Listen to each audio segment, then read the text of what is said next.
Atur kembali strategi investasi Anda setelah bunga acuan naik lagi.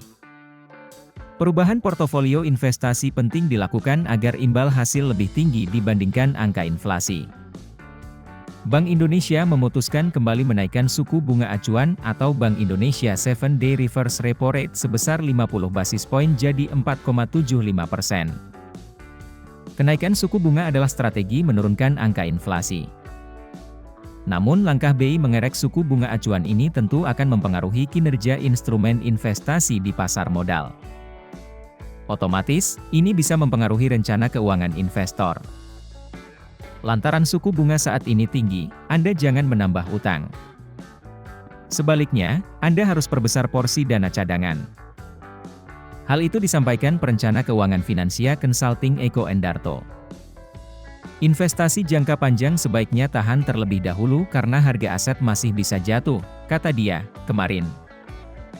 Eko menilai investasi di saham, properti dan instrumen derivatif berisiko dalam kondisi saat ini.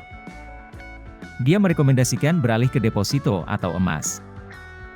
Eko juga menyarankan investor tidak berinvestasi dengan dana besar dan menerapkan metode mencicil alias dollar cost averaging.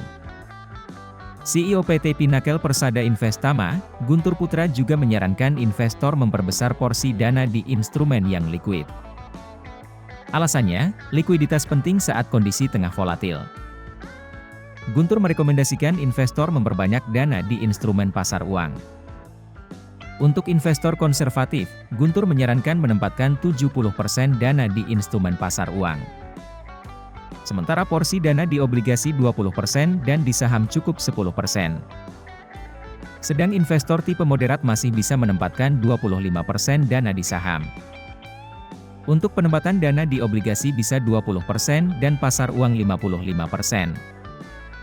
Sedang investor agresif bisa menaruh dana di saham hingga 40%, obligasi sebanyak 20% dan pasar uang 40%.